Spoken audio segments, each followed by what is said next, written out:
Hello and welcome to the Brooklyn Rail's 380th New Social Environment. I'm Ty Cooper, a production and events assistant here at the Brooklyn Rail, and I have the pleasure and privilege of being your MC today for a conversation between artists Julie Curtis, KAWS, and Peter Saul, Brooklyn Museum Director Ann Pasternak, and Rail Editor-at-Large Jason Rosenfeld. We're thrilled to have the poet Gabrielle Bates here, who will read to close today's program. A few quick notes before we get started. The Rail team will be helping out with tech if you have any questions. Closed captions are available by pressing the live transcript button at the bottom of your screen. And now we've started all of our events here with two important acknowledgements. The first is that here in New York, we are on Lenape-Hoking, the unceded land and waters of the Wappinger, Canarsie, Munsee, and Lenni Lenape people of the Delaware Nation and Shinnecock Indian Nation. The second is acknowledgement that Black Lives Matter. The heart of both of these acknowledgements is a commitment to the liberation of the oppressed and solidarity for all who struggle for freedom, in recognition that when it comes to liberation, our histories never unfold in isolation, as said by the great Angela Davis. In that spirit, I encourage you all to check out the chat in just a moment for a living document of resources and actions.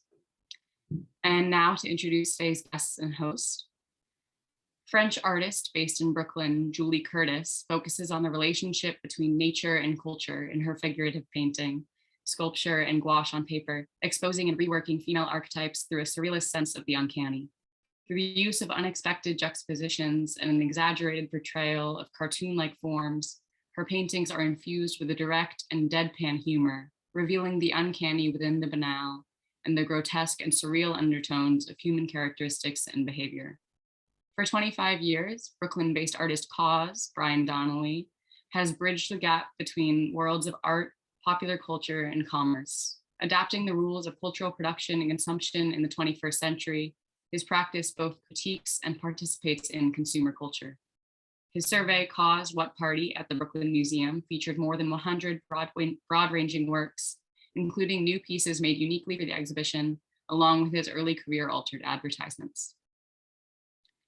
Since 2015, Ann Pasternak has served as the Shelby White and Leon Levy Director of the Brooklyn Museum, one of the oldest and largest fine art institutions in the nation. Prior to joining the Brooklyn Museum, Ann served as the President and Artistic Director of Creative Time for 2 decades, collaborating with hundreds of artists, commissioning and presenting works that range from sculptural installations in Grand Central Station's Vanderbilt Hall to the Tribute in Light, the twin beacons of light that illuminated the sky above the former World Trade Center site and continue to be presented on the anniversaries of 9/11. Born in San Francisco in 1934, Peter Saul is considered one of the fathers of pop art. He is known for his distinctly colorful and cartoonish paintings which satirize American culture. His use of childlike marks and clashing colors are meant to both disturb and engage the viewer. In his over 50-year career, Saul has depicted the most pressing issues of society in a manner that destroys pretensions, exposes artificiality, and heightens awareness.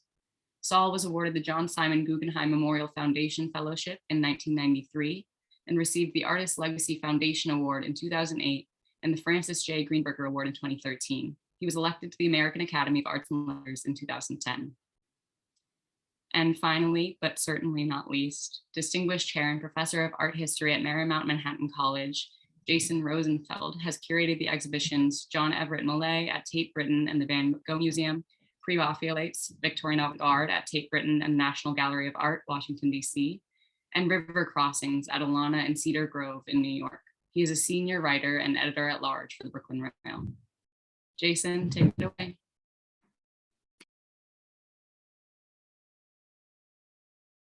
Jason, I believe you're still muted. Here we go.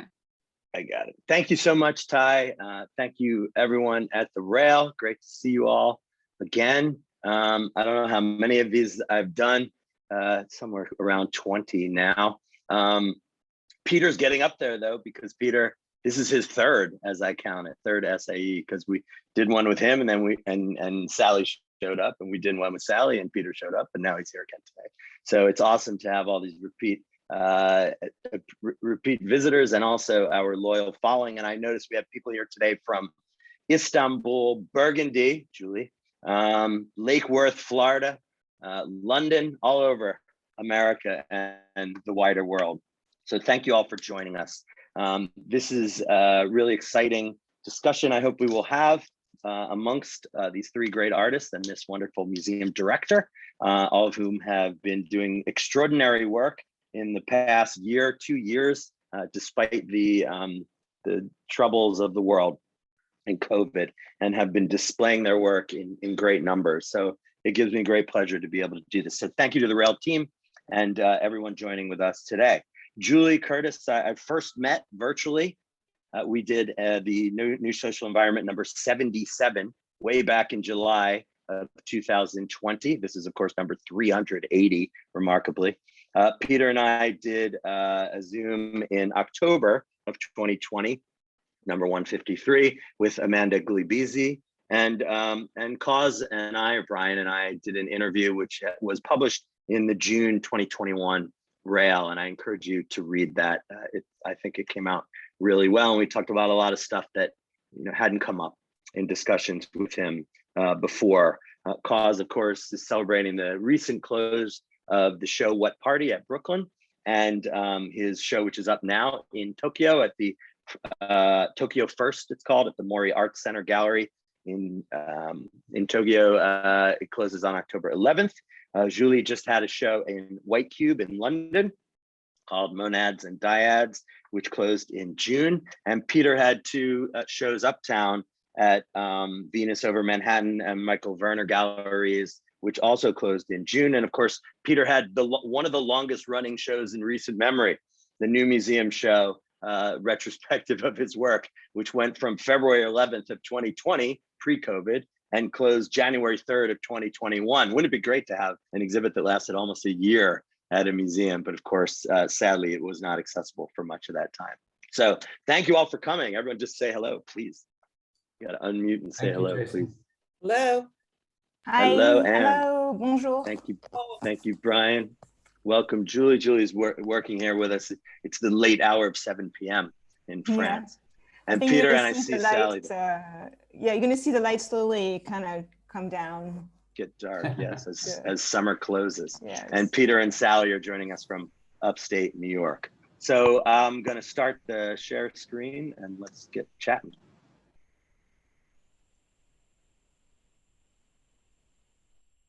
Okay.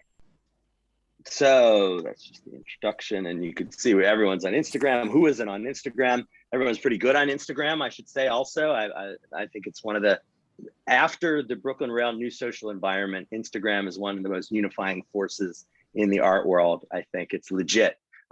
Curators use it well. Museum directors use it well.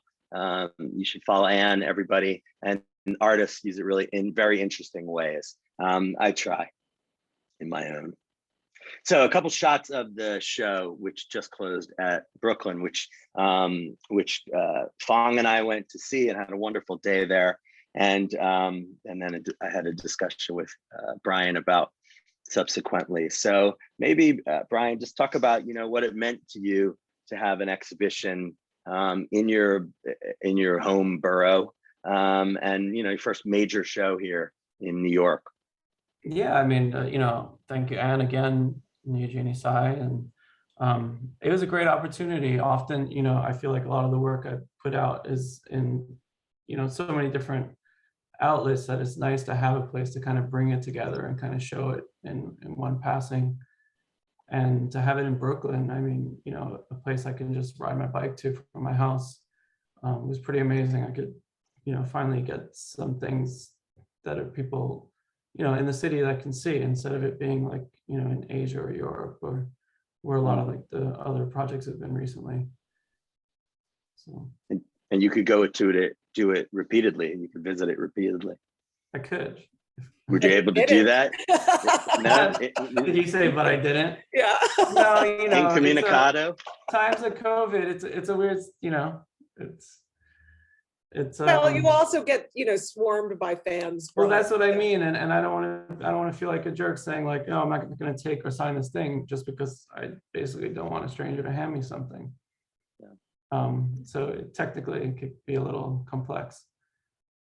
Yeah, and they were limiting numbers to the show, of course, and you could only go to the gift shop one time a day. That was the biggest limitation. You know, I mean, the whole show, like planning this exhibition with the Brooklyn Museum, you know, we started planning pre-pandemic, and then we got into, you know, what we got into with the pandemic, and suddenly, you know, the show had changed several times, and even the layout and the sort of how people needed to flow through a museum changed during the process of setting, you know, figuring out our install.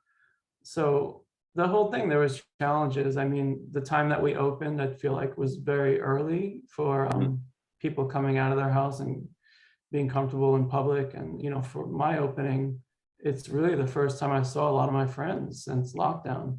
So it's great. I mean, honestly, it gave me something to really focus on. I remember like Eugenie and Anne trying to put together meetings and stuff, and I was kind of like, what are you doing? The world is shut down. But they kind of just kept plowing through it, and we got the show together, and it's, you know, for me, it was amazing to have it.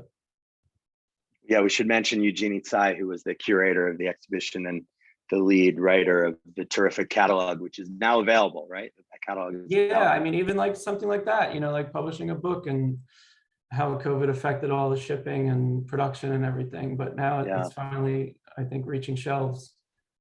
And no, it's well worth seeing. It's well worth reading. It's a spirited, I don't want to say defense, but it's a spirited attempt basically to show what Brian has been doing in his art since the get-go, since his earliest work, graffiti work on trains and buildings in Jersey City and in New York City, and into, you know, the present. It's terrific. It's a very serious take. When you mentioned trains, I want to clarify freight trains. You know, freight trains, I'm a 90s not writer, commuter trains. Younger generation. Right. Not commuter trains, not rail, just freight trains.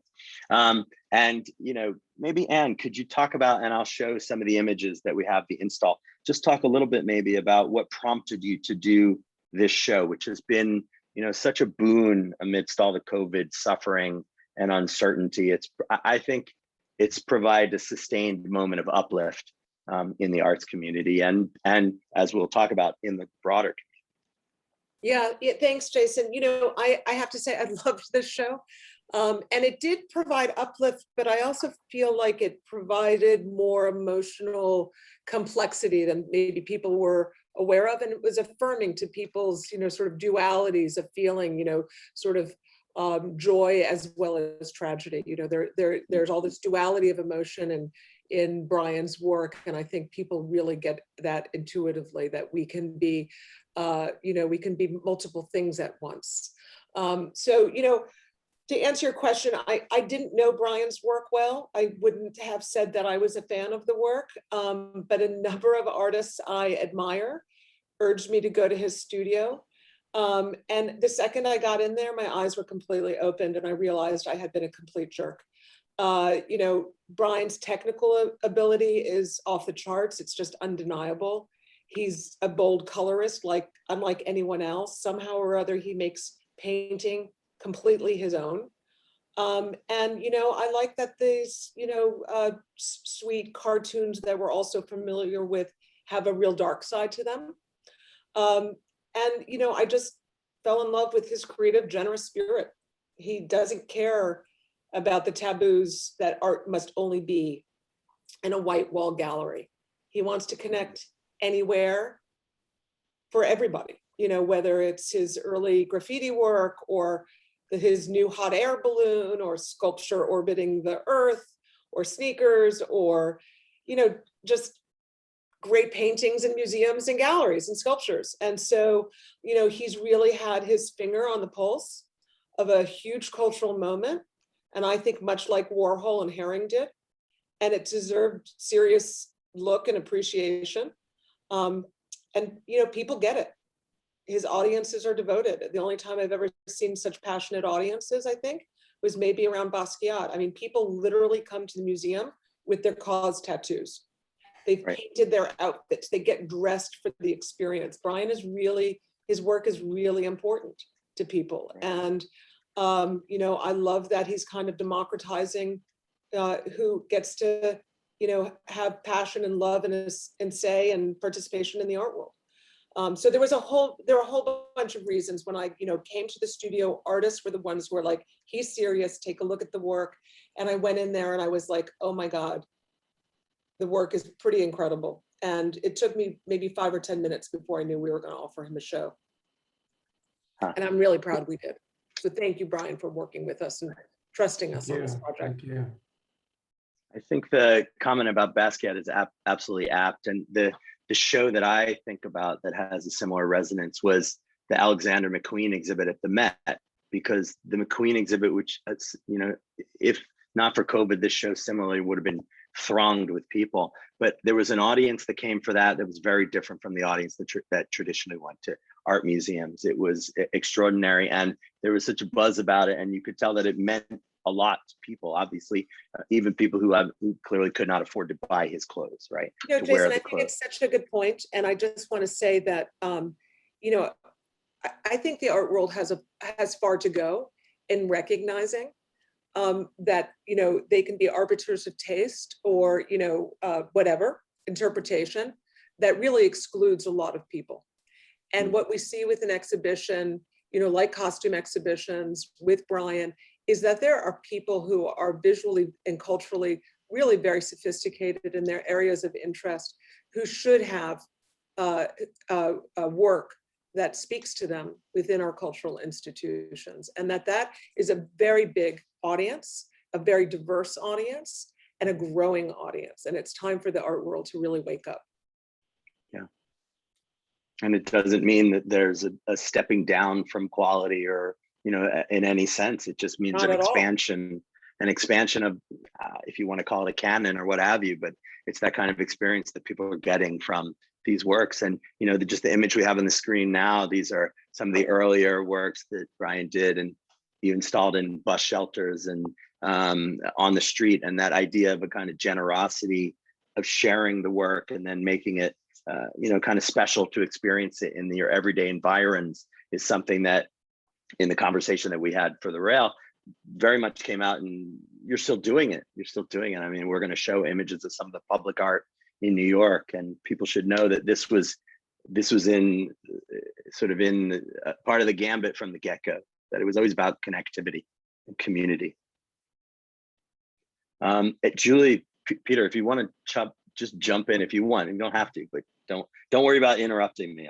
I can do it. I can take it. Some other works that we were talking about, early works, which we thought were particularly wonderful and that I had no idea about, is these kind of packaged works, the Kimpsons, which Brian and I talked about a lot. And it was a great opportunity for people to see these in the show, these works, which are paintings, which are encased and then have a kind of board behind as if they would have been hung on a rack in a store, something for sale, some kind of ephemeral material. And, you know, it's this kind of very sharp sort of commentary on consumption, on consumers, and on, of course, media, as well as these well-known characters, take on The Simpsons, which, you know, is part of, I think, what Anne is talking about, that there's an edge to the work, there's a complexity to the work. It's not facile in any sense. Brian, you want to talk about how it was to see these things again in the show in context of your early work? Yeah, you know, when I was doing the package paintings, was really one of the first times that I got comfortable with canvas. Before that was, you know, just over advertising, and I always saw canvas as like this sort of unapproachable medium. But, you know, just thinking of like toy collectors and the parallels between, you know, different pockets of people and how, you know, it really depends on what's in your circle is what's important to you. I started to focus on, you know, sort of toy community, but also the history of painting and sculpture and kind of how to put these things into a work that kind of communicates really to a younger audience in Japan and the people that I was interacting with when I was doing the work that I was doing in streetwear. And it's, you know, I did that show in 2001. There was about 40 of them, and I did a few after, and they disappeared until recently in these new shows. that they get to come out again. We were talking about whether collectors, some of them took out the canvas out of the packaging. That has just definitely happened. I mean, that's one of the things I liked about this series is, you know, anyone coming from that background of collecting kind of knows the do's and don'ts of, you know, keeping everything pristine in package. And then you have, you know, regular art community taking them out of the package to hang a canvas on their wall. No, I found a lot of times, like a lot of my early exhibits, the kids that came to the show, you know, knew a lot about the work before, and even more sometimes in the galleries that I was working with. Yeah, Brian, that was actually, that was my favorite work of the show. I don't think I really understood that series until I saw it at the museum, so I was happy about that. Yeah, it does. And, yeah. Julie, can you just say briefly what your relationship has been with Brian? Yes, previously. I worked for Brian for like what, 4 years? I'm not sure. It was too short, whatever it was. It was 3-4 years, and I guess I painted for you, and I did a bunch of other things, some random things. Yeah, I mean, my studio is pretty small, so you know we all tend to do everything. A bit of everything. But Julie was painting, and she was, you know, definitely amazing to have in the studio. Yeah, it was great. I mean, I learned a lot, and yeah, it was really exciting to see. I mean, when we traveled for your shows, I saw the work, and I, you know, also painting some of the murals, but I'd never seen that work. I don't think it was in Fort Worth, was it? There might have been a few, but yeah, there was like 3, but it wasn't. Yeah, like that was more like, I don't know, more the emphasis or the display. I don't know what it was. It was more, it was very well presented. And I had a few questions about it because, like, I mean, what I like about that work is, you know, I always like the in-between works. I like when that's in between the 2D world, like paintings and sculptures. And also it's like this old, like, sculpture object dilemma. You can't make up your mind which one it is. So you're going back and forth and it's really bothering your mind. You know, it's kind of mind bending. And I feel like that's where you address most kind of the things you've been interested in. It's so direct. And I like that about them. And also I feel like it's a bit surreal. I mean, I do that for my own work, but I was wondering, like, did you think at all about, and you probably didn't, like when, like, you know, I'm thinking of Marcel Duchamp, like ready-made, and then I'm thinking of, you know, the low and the high, and how Marcel Duchamp was playing kind of with the low and the high and introducing the low into, like, you know, the exhibition space, and how you think with that too, like, you know, commodify. Yeah, I mean, a lot of the work, you know, I was thinking a lot about the categories that people like to put work within, and how this kind of makes you reevaluate some of the things you're looking at. It's the same thing when you know, doing toys and doing sculptures that look like toys, and whether it's bronze or plastic, and how people tend to say, oh, this is a toy, or this is a sculpture. And, you know, it's funny to me, I try not to have these categories when making work and thinking work, and put things out there that will make you sort of question, like, why you feel the need to put these in a certain place. Yeah, but I mean, I kind of like definitions, and I like when we struggle with definitions, and when we keep being like going back and forth. I think it's kind of, I mean, I guess that's what I like about it. Yeah, I think a lot of times it just depends on how somebody comes into, you know, meeting your work. If it was like when I was doing graffiti, then they're stuck on graffiti artists, and with advertising, it's street artists, and this is kind of making you wonder, you know, is this a toy? Is this painting, sculpture? How should this be categorized? What about, like, Peter, the way that you sort of accessed underground comics in your early work, and you're thinking similarly in a way of expanding the range of the popular culture. I think one of the things that Julie's sort of bringing out and that Brian's talking about is that Brian actually really understands and was a part of the popular culture, coming at it from that angle. I mean, I'm not sure the French avant-garde in the early 20th century actually understood pop culture. It was just something that they sort of drew from. You see what I mean? They were fine artists. That's how they considered themselves. as do you all. But to have an innate understanding of it is critical. So Peter, in your early work, you're really looking at these kind of underground comics and things. No, which has a actually, kind of they were affinity. looking at me. I wasn't. They were looking at you. Yeah, that's the way it was. It's a question of timing. I was already in existence from 62. Those things began in 67. Okay. But no matter, the main thing is I'm grateful to Brian for giving a lot to look at. Quite frankly, most art shows don't have enough to look at. I'm very disappointed usually. This was a good art show. And I almost always enjoy art shows when there's a lot to look at. I'm not as much for thinking as I should be. I get criticized a lot. I almost never think about art because art, all that means is man-made as compared to nature.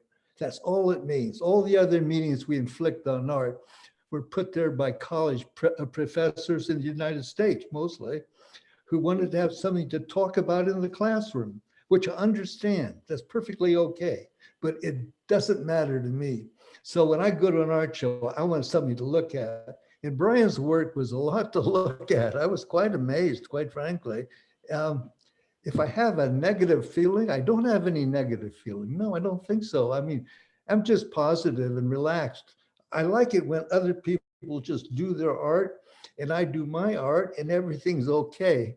I mean, this is not a very demanding attitude, but that's the way it is, you know. And I enjoyed the Brooklyn show. It's hard to get to Brooklyn from where we live. I mean, I could only visit it one time. And that was a very good time to do it, enjoyed it. And I don't know Brian very well. I had lunch with him 5 or 6 years ago, and he was a very interesting person, I guess. I don't remember exactly, and I'm sure he doesn't either. This was in Vermont. And let's see, what else can I say? We had Brian, dinner with Brian. Yeah. Uh-oh, I'm forgetting stuff. Hey, I'm 87 years old. I forget anything. It's okay. Yeah, we know you were born in the Franklin Delano Roosevelt administration. We're all aware. I remember Roosevelt. In awe of you. I remember his big speech, you know, when Pearl Harbor happened. This day will live in infamy. Hey, it only lasted about 20 years. And then I was driving a Japanese car. Yeah, you were 7, I think, at the time. Yeah. Brian, did you get to see Peter's show? You saw Peter's show at the new museum? Yes, of course. I mean, that was great. It was an amazing show. And talking about what Peter's saying, you know, I love the 2 big rooms with the salon hang, right? Put as much stuff up as possible. I mean, that was such a, I mean, I wish you had some of those images. Why don't we fast forward to some of Peter's images? Yeah, we can do that. We'll have to come back to all this if you want to talk about it now. Yeah, you know, you're at 1:30 at the moment, so. Yeah, we're good. These are some of Peter's new works, more recent works from his shows, Uptown New York #2 from 2021. There's a little bit of a global climate emergency sense going on here. People are sinking.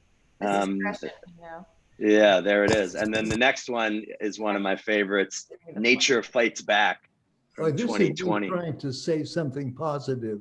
See, a lot of my work seems negative to other people because I'm enjoying the culture any way I want to. And I'm not really mocking it, criticizing it, or making fun of it. I'm just using it for my pictures. So if I can have a positive attitude, which isn't often, I'm grateful. I say, whoopee, here's one that's absolutely going to be sold. And it always is, because people are mainly positive minded. Whereas I'm mainly negative minded. I like it that way. It looks like here nature has armed itself. And also, Sally, it kind of resembles some of your sculptures, the tree sculptures that you've been doing. There's a commonality there. She's great on trees. Yeah, she's great on trees. Here you go, Brian. Here's a couple of the works. Brian, I asked Brian to throw me a few works by Peter maybe to talk about. And here's one, the double de Kooning duck from 1979. Yeah, I mean, this is just, you know, a fascinating painting. I love this painting. And, you know, I mean, a lot of Peter's work, one thing I really enjoy about Peter's work and him as a person is that you really get the sense that from the beginning, he had this sort of freedom to be himself and to just make the works he wants to make. I mean, you see some of the different series. I mean, the celebrity series is hilarious. It's not really that out there, but they're just, you know, they're just these genius sort of paintings and so well executed. And I just love that, you know, in all these years, he's kind of stuck to his guns and made the work he did and sort of let the world come and go as they please, you know? Yeah, it takes luck to be an artist, really. I mean, I've done a lot of wrong things and I don't care. Here's some of the early works that Peter was talking about. Superman and Superdog in Jail from 1963, and then Society from 1964. You see a lot of superheroes flying around and moving around in these works of these sort of tribute, looking at popular culture, but taking it a very different tangent. Well, I was living in Europe and it wasn't really possible to see what was happening in the United States. So I just remembered what the States had looked like before I left. And I kind of got the idea of Donald Duck and Superman from just thinking about the States, sitting at a cafe and giving it 15 minutes. What can I think of? I never felt that I was criticizing the US. I thought I was making use of the US. And I mean, I'm grateful for recent shows that make me into a critic. Okay, I accept that praise, but it wasn't my intention to criticize electric chairs. As far as I'm concerned, they can keep on sparking away and put the murderers in the chairs, you know, where they belong, what the heck? Peter. Whoops, I'm getting criticized. Okay, said enough, bye-bye. Really? But your work is very American. I think you would say that. What was it that drew you to you, these kinds of things, Brian?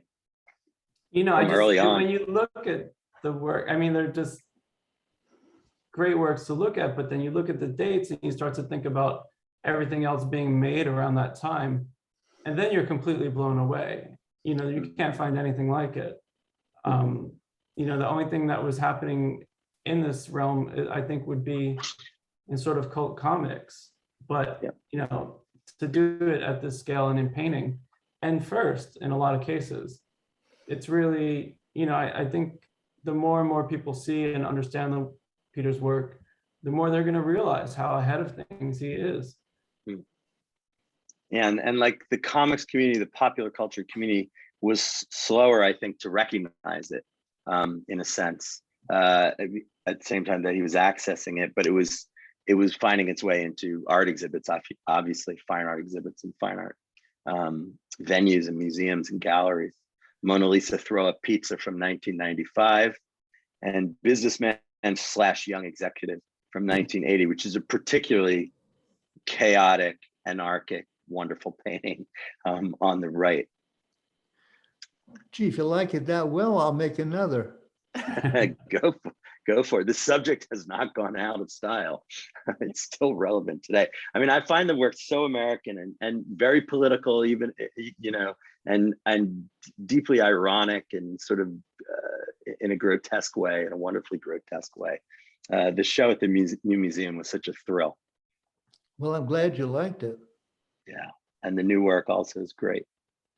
Wow. And, you know, I was thinking of putting these artists together and thinking about their work and what Julie's been doing, which is less chaotic, less Armageddonist, but is similarly sort of focused and beautifully done and designed and painted, and with definitely, you know, a kind of expressionism and an interest in popular culture, popular means and forms. This is Julie's Red Faced on the right from 2016. What kind of stuff were you looking at then, Julie, when you were starting to do these works, which I guess we have to call them early works, 2016? Yes. I mean, I had so many different bodies of works, but I guess that's the beginning of that new body of work.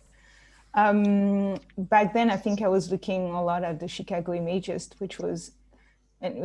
that's why it was nice also working for Brian, because there was constantly art coming in the studio for his personal collection. So I got to see the art in person, which I couldn't have had the opportunity to otherwise.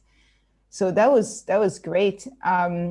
just to loop back with Peter's work, I mean, what I like most about Peter's work is how it's, I think back then, abstract expressionism, working with the paint and the materiality of paint. And what I like about Peter is how he's doing the mimicry of the splash of paint, but in a pop way, and he works with that. So it's like kind of a second layer. It's like the painting of the painting, which is like kind of this the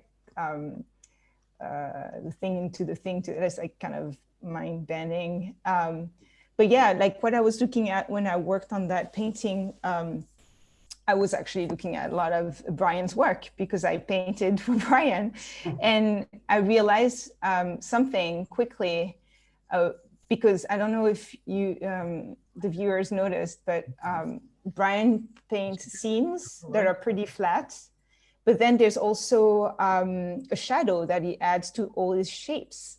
And I realized, like this one. Yeah. Is that a good one? That's a good one.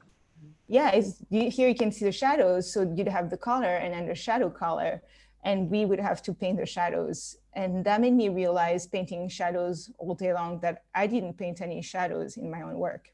And that's when I started to project that shadow onto my own work and my characters. And I guess I guess it's something I could ask Brian, but for me, I realized into my work that the projected shadow was important because he added depth, but also he gave that illusion of something staged. So there was always a feeling of like main characters, and then the shadow project. So it's as if they were on stage and lights were on them. That, and he also gave this kind of noir kind of feeling, film noir kind of references with the special framing of the subjects.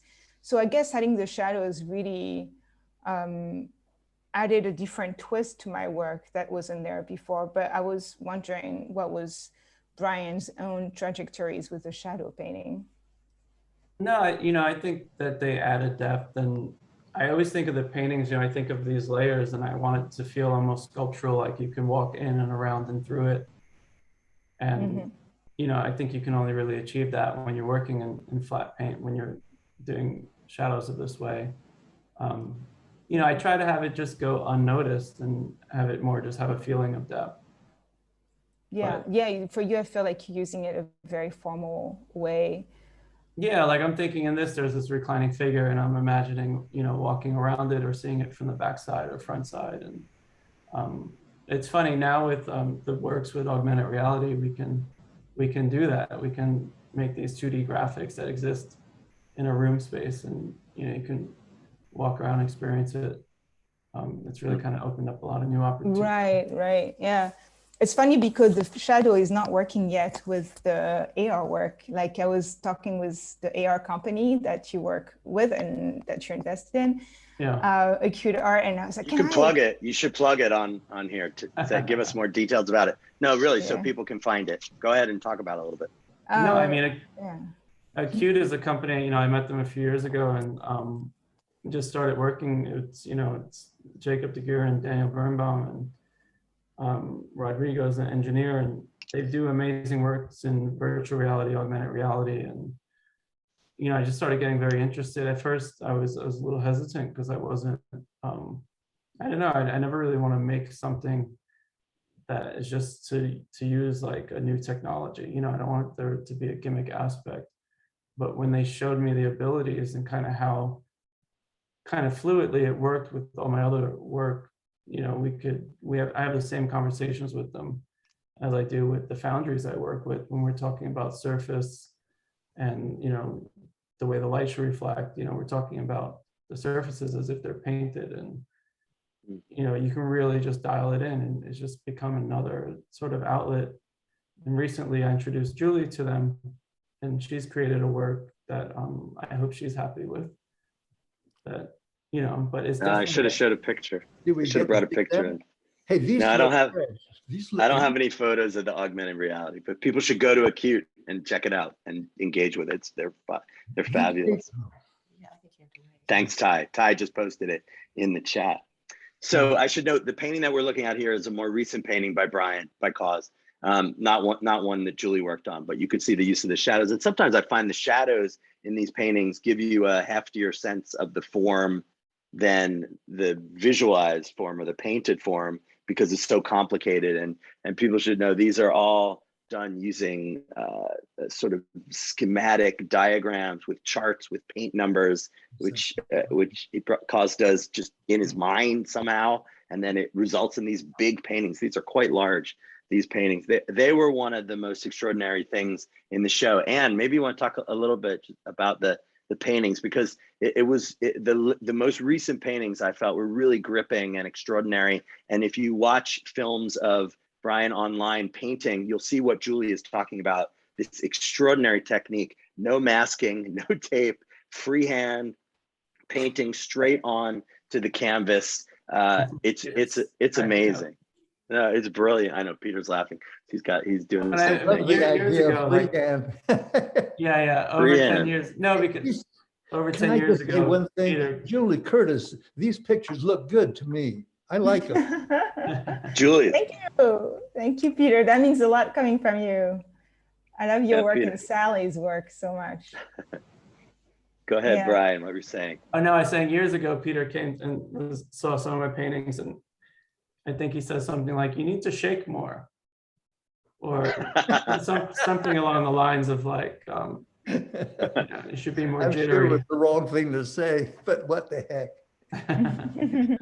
But Anne, I thought it was really challenging to kind of end, not really the very last room, but to kind of end with those paintings. You know, those paintings were so prescient too. Didn't they look like they were related to viruses and bacteria? Yeah. Everybody was shocked when they looked Microscope. Yeah, when they looked at the dates of those paintings, because they thought they were something really recent. But yeah, those paintings were a revelation for me when I first saw them as well, not just for the technical ability, but you know, anybody who thinks painting is dead, they don't know what they're talking about. And like all the artists on this panel, Brian makes painting his own, and it looks like nobody else's. So, and I love the drawings that Brian also showed with the painting. So you could see his process, that he starts with a sketch. He, you know, has his dabs of color to keep track of, you know, the instructions for actually painting them. And yeah, they were real crowd pleasers. People were looking really deeply at those works throughout the duration of the exhibition. They're terrific. People should seek them out. I just wanted to mention one thing, a sort of sense of commonality. I was conversing with the artist Andrew Woolbright, and he was talking about the kind of idea of vulgarity and pleasure of surface in the work. I mean, across all three artists, in a sense. I mean, there's vulgarity, which we think of as the common, the everyplace, the popular, but also vulgarity, which has a kind of gross connotation, like Mona Lisa throwing up, which I love. But that idea of the everyday sort of turning absurd, you know, Peter prefers sort of situations and settings, and Julie is interested in activating common things or common scenes, it seems to me, made weird and creepy and sort of haptic. You want to touch them, which comes out in the sculpture, like Marilyn Sushi. This is Julie's recent sculpture, Marilyn Sushi. There's a feminist quality to it, I think, certainly. And also, you know, in the way that KAWS is using characters in repertory in his work, Julie is kind of, the hair becomes a kind of character, I feel, in so much of her work. It has a real personality, and it's really also beautifully painted. But, you know, that idea of taking the familiar, whether it's something you're associated with childhood, a doll, a character from a Sesame Street, what have you, and transforming it. But the same thing is going on with these sort of mundane elements in Julie's work: shag carpeting, heels. Yeah, Peter, you love this stuff. Vacuums, these kinds of things. And then a cat's tail at the right? Don't miss the cat's tail. The House Maiden from 2019. So I'm not saying there's a school here, but there is something going on, you know, in these pictures. Yeah, I feel like maybe the way I use hair is maybe this place of something shapeless or organic, but like that's where the grotesque comes, and maybe that's where the bridges with Peter's work and Brian's work, where we in way sculpt in 2D, and we use that, like I like to use smoke as well to just compose images, to create images and really distort and contort those materials, those abstract materials. I don't know how to explain it. Yeah. You know, it's funny, I spent a lot of time with Julie just when she's in the studio, and then she was never really showing us her work that often. And so now when she started to showing, or like immediately, or even when, you know, she was still working, I was like, wow, Julie's really dark. I look nice like that, but yeah. Yeah, you would never understand in talking with her, and then you start to see the work and you're like, oh, you know, there's a lot going on in there. Yeah, well, talking about shadow, yeah, the undercurrents, like the whole work about the shadow is really about that, the shadow in Jungian terms, in psychology, is you can't see often you can't see your own shadow. It's something you can never want to look at yourself. So that's a dark place, the dark aspect of the self. So that's what I'm truly interested in working with. Yeah, the shadows are definitely potent. Let me go back a little bit and we'll look at some more of Brian KAWS's work here, and just with the show. And here, this, I took this picture in the gallery, which sort of sums it up for me, with one of these wonderful paintings in the background coming right at you. And then a kid just hanging out and sketching, sketching. And I don't know, I would think this is the kind of thing that makes you feel kind of good, Brian. Yeah, I mean, I love, the idea of somebody coming to the show and then immediately wanting to make their own work. I mean, that's kind of the point. Yeah, it's really a good compliment.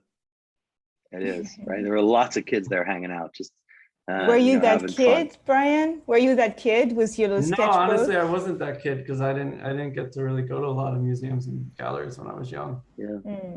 But that's why the show is so brilliant, because it has successfully made, the crossover, the kind of thing, Fung and I were talking about this, that in the 70s and 80s, graffiti art had crossed over. It had come into the more, mainstreamish Whitney museum culture. And then that kind of diminished in the 90s. And what we see happening now is it's really working.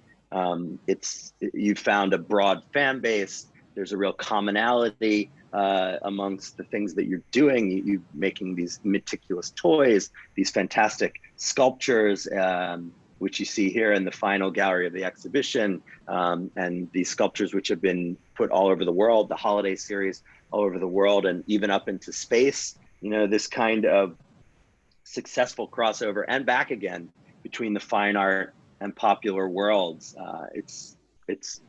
It's awesome to see, I think. And that's why that kid is there in the museum, right?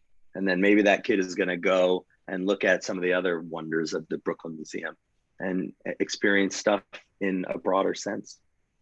Yeah, I mean, the holiday projects are just, for us, they're just fun. They're really challenging. And it's kind of I have a partner, SK in Hong Kong, who helps me coordinate a lot of them, or all of them. And, like say this hot air balloon, we were just thinking about what we can get away with during lockdown, and how can we do a holiday project that you don't have to invite people to accumulate around.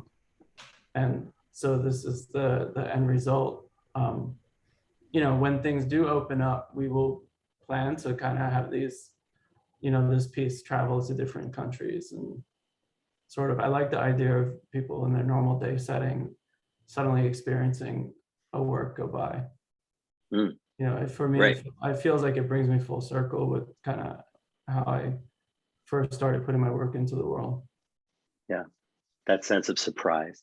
And you can get it right now if you walk to Rockefeller Center, and you can see his sculpture on the right, which is called Share from 2021, brand new, just installed at Rockefeller Center. It will be there in the spot of the tree until October 8th. On the left, I'm showing you What Party, which was installed at Seagram Plaza in front of the Seagram's building on Park Avenue and 53rd Street, which I took a couple of my classes to, and which was deeply meaningful sculpture, I think, during COVID. This image of this slightly forlorn looking figure in what was a desperately forlorn Midtown until very recently, when people have started to go back to the office and shops have been opening up, and you just walk through Midtown today and it's just a litany of, of closed stores, closed delis, closed bodegas, places that aren't going to come back in that same incarnation. And this was a work which really connected with, I think, the feelings of a lot of us New Yorkers. And now Cher on the right, a little bit of different attitude. Maybe talk about this. We'll just wrap up now, but maybe Brian, just talk a little bit about the work on the right, which everyone can go see at Rockefeller Center. Yeah, well, What Party, that was all set up and arranged before COVID at all. So to have that sculpture come into Seagram's and have the world turn to the state that it did, I just thought, it was a really fitting surprise. Cher was me just thinking about, often I kind of think about the sculptures in the settings, and if I were the sculpture, kind of what would I be thinking with, people coming around me. And I just thought always Midtown, it gives me this sense of wonder and the verticality of all the buildings, and sort of makes you feel small in comparison. And I wanted to just have a work that was sort of just admiring the city and taking time and looking at it. Yeah, I mean, they always say don't look up in New York because you'll look like a tourist. But here Companion's looking up. You should look up in New York. It's ridiculous. Think about how much you miss if you don't look up. I love the image on the left that you guys took, because it emphasizes that sense of verticality, which is so important for Rockefeller Center, but also, the figure of Companion, the main figure there, holding BF, right? It is unclear how old the figure is, right? And here it makes it seem, like a child holding a doll. And there's a real sense of wonder that a large child's holding a doll, Mighty Joe Young sized. But that idea of wonderment, which is sustained there, and it's beautifully shot on the right between Wisdom in the background by Lee Lowry, this Art Deco sculpture a la William Blake, and then in the foreground is Prometheus, of course, where you have these sculptures which are about aspiration and New York and America thinking about itself between the wars, right around when our friend Peter was born, and then this sculpture which activates the site in a new way, and in a way that I think a lot of art has failed to do, that has been put there, maybe as good as like the best one since Jeff Koons's Puppy, which really made an impression there. So kudos to this. We haven't talked about it before, but it's worked really well. It works really well. And finally, the last thing, right now there's a show up in Tokyo, as I mentioned, Tokyo First, up through October 11th. Those of us joining in from Japan, go see it. I misspelled Mori Art Center there. I apologize. It should be MORI. Even worse, because I did an exhibition there in 2013 of the pre-Raphaelites. Almost the same kind of work. Don't worry. 19th century British artists. No, totally different. And Brian has totally activated the space in a new way. Maybe say a couple words about this exhibit, and then we'll go into questions. Yeah, I mean, Tokyo First, the title came from my first exhibition in Japan in 2001. And I felt like, honestly, this show for me was like coming full circle with the city. And it's such a, it's a place that I have such a strong relationship with the people, and just with its impressions on me over the years. And the show, it's similar to the Brooklyn Museum, is a survey of the different works, but really starting in 2001. And what you see on the left is my studio in New York, kind of like or what used to be, a few feet from where I'm sitting now.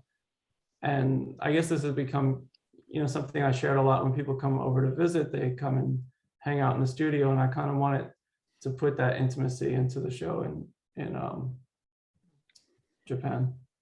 So, and also it's a good way to introduce people to a lot of the stuff that I'm interested in, a lot of the artists that I'm interested in. Yeah, I put an image of you and I sitting on that couch for our interview in my Instagram post. But yeah, it brings you into the mind of the artist and then expands you into the rest of the show, where you see a mixture of sculpture and painting. It looks wonderful. And you went over there to do it. You were, yeah, I mean, it was a crazy trip. You know, I wasn't allowed to do anything but go to the museum and back to my hotel. And they didn't, you know, I wasn't even allowed to attend my opening because of the restrictions that they had. Crazy. So still fun though.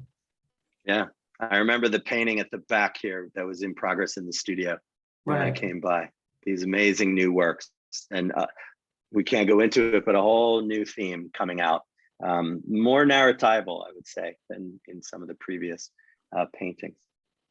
All right, I'm gonna stop it there. Thank you everyone from my end for a wonderful conversation on time and under budget, just like the Rail. And I appreciate it. Anne and Julie and Brian and Peter and Sally in the background, and everybody else, thank you. And I'm going to turn it over to Ty for some questions. Thank you, Jason, and thank you all so much for this lovely conversation. It's been really great hearing you all talk to each other today. I know we are on a tight schedule today, so we're going to go right into our first question. This question is from Nicasio Fernandez. Nicasio, you should be able to unmute now. Hi. Yeah, so I just want to know, Brian, well, first of all, thank you for the talk and everything. It's great. I love all your guys' works. Brian, Julie, Peter, big fans. Yeah, so I just want to know, Brian, when you first experienced Peter's work, and when you experienced it, did it propel your colors or usage of color like in a new way? Like his vibrancy obviously is just so intense, and looking at your palette, it's just as intense, if not more. So I just want to know if that was something that played a part in your palette. Yeah, I mean, subconsciously it must. You know, the palette that I use now, it's my sort of relationship with color has been the same since, you know, I was doing walls in the 90s, and I feel like it's not something, it's just something that comes naturally when I'm in front of a work and choosing colors. So I'm never really taking notes from things that I see, but when I'm in front of Peter's work, especially there's this period in like the late 60s into the 70s where some of the fluorescent works really kind of come in strong. No, they're incredible. They're, you know, they really pop, and you know, you're here so many years later and they look like they were made yesterday. And I definitely appreciate that. Thank you so much for that question, Nicasio, and thank you, Brian, for answering. Now I have a question on behalf of one of our most constant audience members, G.E. Schwartz, who is traveling today and cannot ask on his own. And G.E. had flagged that some people who take in this work are, and he uses the word tone deaf to what culture is, or to how your and Brian, or your and Peter's work participates in that culture, and is wondering what you have to say, Peter and Brian, to those who miss the emotional complexity of these characters. Peter? Oh, that's a complicated question. I almost feel like I should ask you to say it again. Yeah, sorry. I think I stumbled a little bit, but GE was wondering what you have to say to those who might miss the emotional complexity of the characters and the works that you create. Oh, okay. Oh, I don't say anything to them. I love psychology, and I just try to get it in my work. It makes me laugh. Even the worst things make me laugh. I mean, it's bad, but it's the wrong attitude, but that's the way it is. And I don't have anything to say to them. I'm making my way through life without the tiniest cooperation with any intellectuals or anyone outside of my studio. Frankly, I've never had an assistant, never had anyone that I had to answer to. The art dealers leave me completely alone. They visit me once a year maybe, and they tiptoe in and they tiptoe out. That's great. No further comment. Hey, your turn, Brian. I mean, I think you squared it up perfectly. Really, if you're not making work for yourself, then why are you making it? You know, you can't really expect to like impose emotions onto people. It's really what they're bringing to it. So it's not things you can concern yourself with. I think it's a waste of time. Thank you. What concern yourself? Yeah. Those were lovely answers. Thank you. And now we have a question from my colleague, Malvika. Malvika, you should be able to unmute now. Thank you so much, Ty. I've really enjoyed this conversation so much. Thank you, Jason, for beautifully navigating. I guess my question is for Julie and more broadly for everyone. Julie, I'm really interested in how you were influenced by Brian's work in the studio, in your earlier work, and I guess in your current work as well. And I was wondering if you could talk a little bit about how your interest in the uncanny was kickstarted, or interest and influence in these kind of psychoanalytic models, and how Brian's work perhaps was influenced by that interest as well. Thank you for your question. As far as for the uncanny, like I say, that I reference to Carl Gustav Jung, and very early on, I mean, I started psychotherapy when I was really young, like when I was 15, so my interest was really early. And then when I was in the School of Fine Art in Paris, Beaux-Arts, I started a school of psychoanalysis of art that was really Jungian because he's interested in archetypes, so his vocabulary is extremely visual. So from dream analysis and from the dreams, you have so much uncanny or so many symbolic messages. So I think that's where it started, and it's been continuing, keeps evolving, something that never stops, and that'll be with me all my life. And of course, the language evolved through time, and to the and it will continue to evolve after this body of work. For the influence with Brian, I think for me, I remember the first time I saw his work before I even saw the ad on NIFA website for the job posting. I saw the work in the Sotheby's catalog, and I was like, what is this? It's really different. It's very unique, and in a way, back then I was already interested in comic books, in very graphic kind of arts. And so when I saw Brian's work, I felt like some kind of kinship. And then I started to work, and I think, like I say, the shadows, like a few things I feel like I borrowed, like the shadows, and my work was already graphic, but that was really an important. And then I think mostly for Brian, it was formal, and mostly on the work with I work like, hours on end on his work, and he uses this calligraphy kind of paintbrush that's really long. So also kind of doing that all day, my work also changed, and I became a more precise craft person, draft person. I became more precise in the way I work. So that was another influence. And the last thing was probably, occasionally the shape canvas. Now I've been using a lot of tondels. I don't know, maybe I might have done it with or without Brian, I'm not sure. But, things like that, I guess, in the process, really, I think, inspired me. Also, Brian, I think the color is a big element, I think, in what Julie's work. And when you go to Brian's studio, it's extraordinary, the sheer number of colors that he has at the ready, many of which I believe, correct me if I'm wrong, you have created yourself, colors that needed to happen, that didn't exist, and knows them all by their numbers. And, I think Brian's an extraordinary colorist. Yeah, I mean, colors, colors are out there. I just, over time, I've made like a large palette to have available in the studio. Yeah. The cat's hilarious. Yeah. I know that's Slate, sorry. He hasn't seen me in a few days. Go ahead, as you were. I was going to say also, like, I don't understand how Brian works, because he kind of picks ahead of time his colors, and they work. And I don't even understand how that works, because for me, when I paint, I need to change, well, I mix them myself, but then I need to change them 100 times because it never works. My first idea what I'm gonna do never works. So that was the mystery parts of the process. Thank you so much for that answer.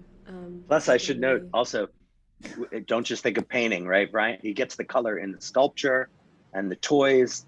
It's something to really look at, especially when you see the sculptures in the flesh. The color is deeply important, in addition to the way they pick up the light and shadows, these kinds of things. This is the way, I think Anne will hopefully agree. This is the way that we need to be talking about this work, right? That art historians need to talk about the work, both in terms of all the other, the other elements we're talking about, but also in terms of formal quality as art. And I think a lot of art historians are reticent to do that, to get into in that sense. And it's ridiculous. I mean, that's the first thing to start with.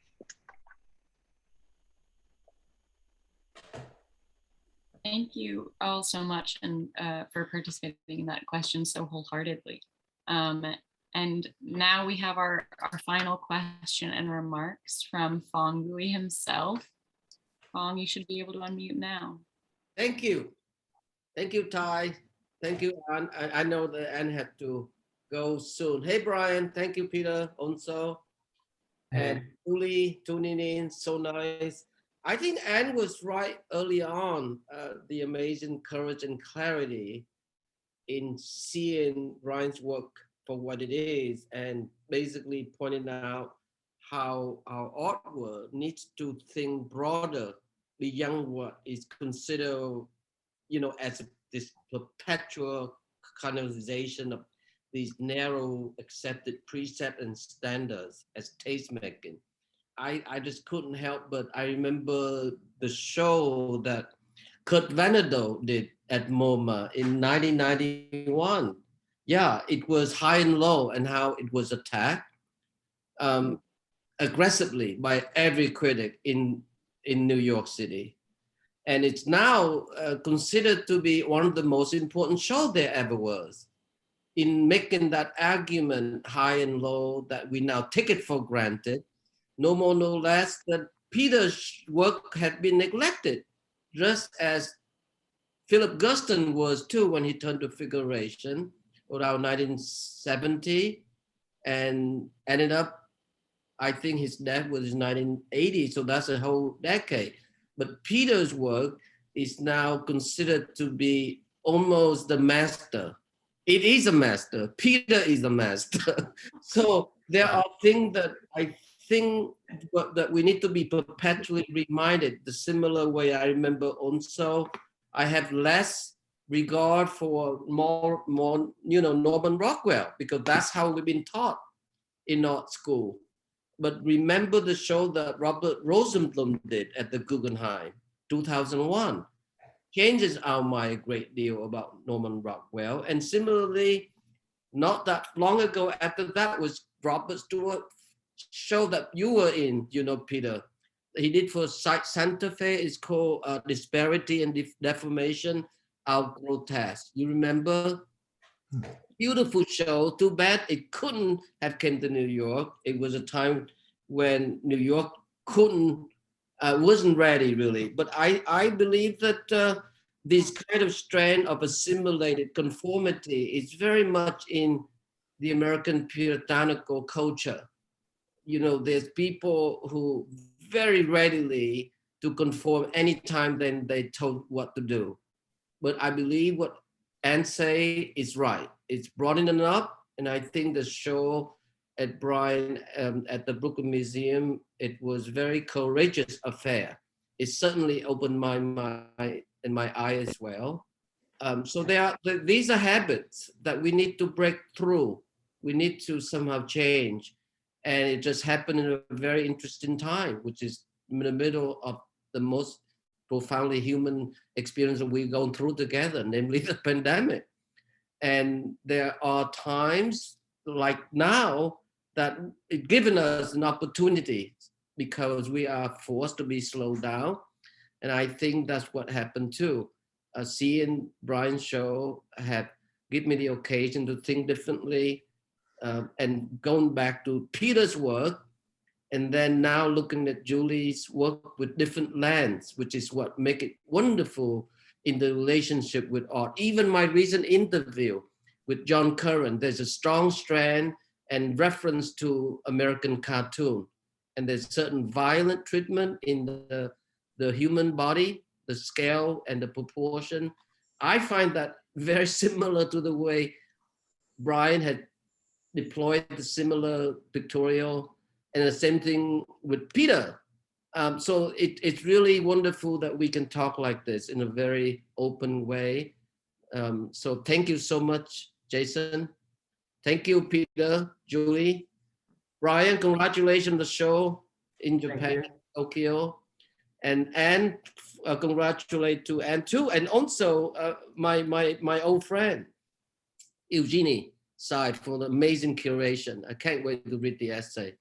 So back to you. Thank you. All right, well, thank you for having us. Thank you, Fong. Yeah, thank you, you guys. Thank you. Thank you. See you soon. Thank you, Fong. Thank you, Paul. And thank you all for such a lovely conversation today. I wish that we had more time to get to more questions, but we had quite a tight schedule today. And so now at the Rail, we have a tradition of ending our community events with a poetry reading. And today I am thrilled to welcome our Poet Laureate of the Day, Gabrielle Bates, to the stage. Writer and visual artist originally from Birmingham, Alabama, Gabrielle Bates's debut collection, Judas Goat, is forthcoming from Tin House in 2023. Her work has appeared in The New Yorker, Poetry Magazine, and Plowshares, among others. Her poetry comics have been featured internationally. Bates currently serves as a social media manager of Open Books, a poem emporium, a contributing editor for Bull City Press, and a University of Washington teaching fellow. With Luther Hughes and Duji Tahat, she co-hosts the podcast, The Poet Salon. And now to you, Gabrielle. Thank you so much. It's such a rare treat to get to be among visual artists. I spend so much time with poets, and even though we're engaged with so many of the same ideas and questions, there's something about hearing it in a new context that makes it feel alive to me. How crucial are shadows, strangifying the mundane aspects of our lives, even what the image can mean, which is something I think about a lot in terms of poetry. Obviously, poets are trying to do what visual artists are doing all the time so well. So I'm going to read two poems to end this event today. And this first one is called The Mentor. He carved faces into the dead parts of cedars. He wore a belt of chisels around his waist. To determine where they were dead, he took a leafless limb, followed it like thread back to its spool, down the corresponding strip of trunk. In the middle of those woods, where the ground sloped into a large bowl, mist often got trapped, parted at our calves. We walked together for a long time, and as we walked, he traced what I said back to my left breast, down to the tender hole where I was once attached to my mother, until I went silent. Then he braced my back against a tree. He took out a chisel and kneeled. You ask when I stopped shouting everything and started keeping language close to my mouth, as if I were reading to a match that had to last my life. Well, it was not that day.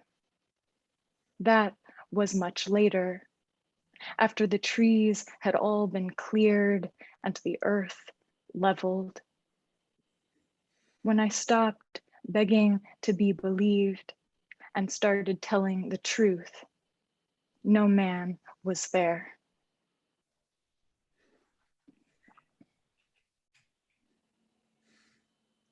This second poem is called Eastern Washington Diptych, and it's in 2 parts, which is making me think about some of these great moments in the PowerPoints where we had these diptychs going on between different pieces of art.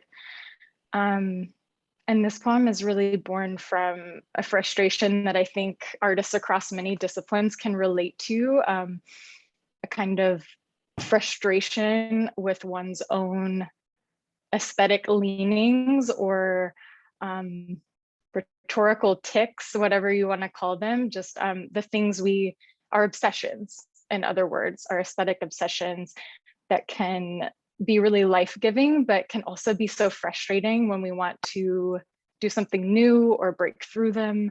And so this poem came late in writing what will be my first book, Judas Goat, where I was just really fed up with myself on the page and otherwise. Eastern Washington Diptych 1. If I write myself into a state, does that make the state false? In the background of one of the many pictures I take of Patrizia by the feeding ring, 2 of the horses bite each other.